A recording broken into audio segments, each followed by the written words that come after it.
nous savons tous que peu importe le lieu où tu nais, peu importe la famille dans laquelle tu nais, peu importe le lieu dans lequel tu invoques ou n'invoques pas l'Éternel, tu mourras et tu nous retourneras à la poussière.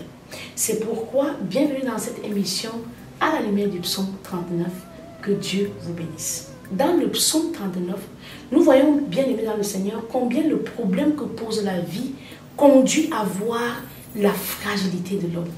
L'homme est fragile. L'homme qui parle avec arrogance et qui se lève dans la force de ses moyens, c'est un insensé. Il n'a pas conscience de ce qu'il dit parce que lorsque tu regardes ta vie au regard de Dieu, c'est là que tu peux évaluer vraiment que l'homme n'a aucune signification ni aucune capacité de se tenir devant Dieu et parler avec mépris. Il est donc important de considérer le psaume 39 comme la suite du psaume 38. Pourquoi? Parce que c'est toujours une complainte. Mais cette fois-ci, la complainte nous amène à voir la faiblesse de l'homme. Il est sage de reconnaître que de nous-mêmes, nous ne pouvons rien. C'est pourquoi il y a un homme de Dieu qui disait, le jour où nous saurons combien nous avons besoin de Dieu, de regretter mémoire, Tibi Joshua, nous comprendrons que Dieu intervient dans toutes les étapes de notre vie. Nous avons besoin de Dieu pour nous lever de notre lit. Nous avons besoin de Dieu pour faire notre prière. Nous avons besoin de Dieu pour nous lever et aller jusqu'à notre véhicule pour le conduire.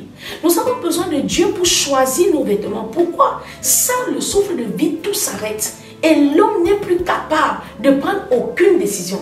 Donc le psaume 39 vient révéler la fragilité de l'homme après que David se soit humilié en repentance, en reconnaissant son péché dans le psaume 38. C'est pourquoi le psaume 39 nous montre combien chaque fois que l'on veut résoudre les problèmes de la vie, en s'appuyant sur notre intelligence, on est conduit au désespoir.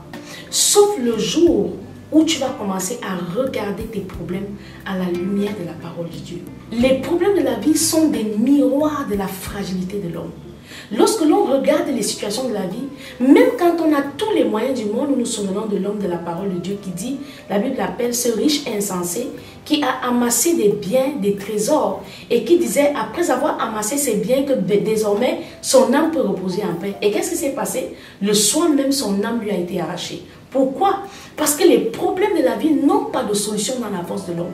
Si tu es encore à penser que tu vas t'en sortir parce que tu es malin, tu vas t'en sortir parce que tu es fort, tu vas t'en sortir parce que tu as des moyens où tu domines sur les autres, c'est la fin de l'histoire qui viendra rappeler à ceux qui vont vivre ta fin malheureuse que la vie ne dépend pas de l'habilité de l'homme, ni à l'agilité dans la course, ni à la beauté, ni à ses chevaux, mais tout dépend pour nous des temps et des circonstances. Et qui en est le maître? C'est l'Éternel des armées.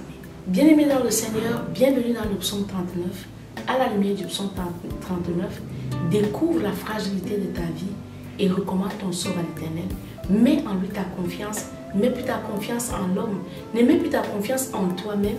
Ne te convainc pas par de faux raisonnements. Lâche prise. Laisse Dieu prendre le contrôle. Et de cette faiblesse-là, tu diras que tu es fort désormais. Car nous sommes forts en Jésus-Christ. Psaume de David. Je disais, je veillerai sur mes voies, de peur de pécher par ma langue. Je mettrai un frein à ma bouche tant que le méchant sera devant moi. Je suis resté muet dans le silence. Je me suis tue, quoique malheureux, et ma douleur n'était pas moins vive. Mon cœur brûlait au-dedans de moi, un feu intérieur me consumait, et la parole est venue sur ma langue. Éternel, dis-moi quel est le terme de ma vie, quelle est la mesure de mes jours, que je sache combien je suis fragile. Voici, tu as donné à mes jours la largeur de la main, et ma vie est comme un rien devant toi. Oui, tout homme debout n'est qu'un souffle. Oui, l'homme se promène comme une ombre. Il s'agite vainement. Il amasse et il ne sait qui recueillera. La Bible déclare que le méchant amasse pour que le juste moissonne. Nous savons dans notre République qu'il y a de grandes maisons qui ont été construites par des hommes qui ont eu le pouvoir et qui ont abusé de ce pouvoir-là. Mais qu'en est-il devenu? Aujourd'hui, c'est des refuges pour des rats, des souris et des serpents. C'est pourquoi toute la course de l'homme se résume à être, ô bien-aimé dans le Seigneur, comme la largeur de sa main.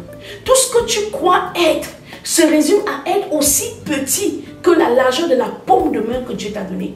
Bien-aimés dans le Seigneur, reconsidérons nos voies.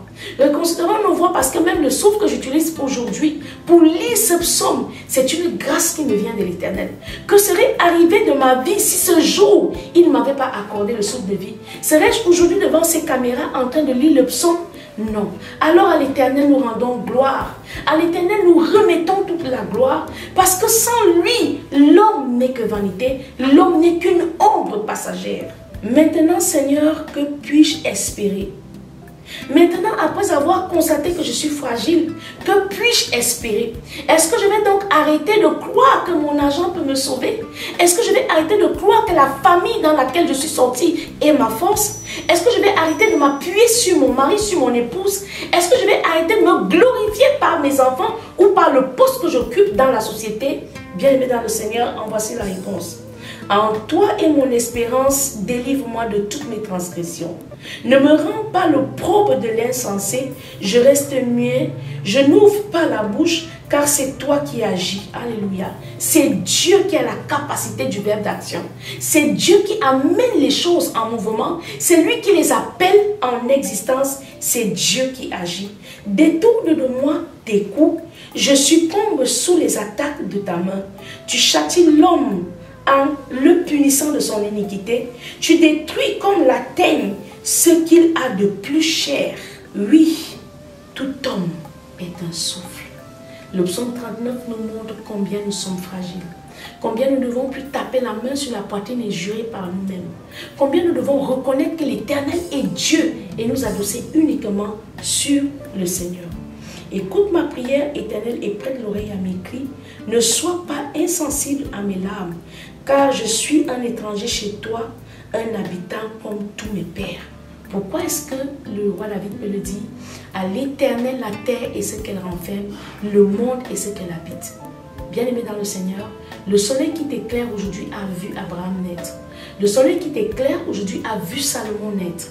Le soleil qui t'éclaire aujourd'hui a vu Adam et Ève et les a vus s'en aller aussi. Le soleil qui t'éclaire a vu tes pères retourner à la poussière. Ne te sens pas cet orgueil-là. Ne te sens pas cette force-là. Ne pense pas que tu as le droit de piétiner le malheureux parce que tu as une certaine position supérieure. Car à l'instant même où tu penses ainsi, Dieu peut t'arracher le souffle de vie. Oui, tout homme est un souffle. Écoute ma prière, Éternel, et prête l'oreille à mes cris. Ne sois pas insensible à mes larmes, car je suis un étranger chez toi, un habitant comme tous mes pères. Détourne de moi le regard et laisse-moi respirer. Alléluia. Avant que je ne m'en aille et que je ne sois plus. Il y a donc un temps pour chaque chose. Dans Ecclésiaste, le sage l'a dit, il y a un temps pour naître, un temps pour mourir. Il y a un temps pour chaque chose sous le soleil. C'est encore là une vanité de croire, bien aimé dans le Seigneur, que nous possédons la vie ou que nous avons la capacité de dominer en gourou sur les autres. Laissons à l'Éternel la capacité, le droit, le mérite d'être le propriétaire de la terre, y compris de cette terre qu'il a utilisée pour faire nos vies. C'était votre émission à la lumière du psaume 39. Rendez-vous pour un prochain numéro. Que Dieu vous bénisse.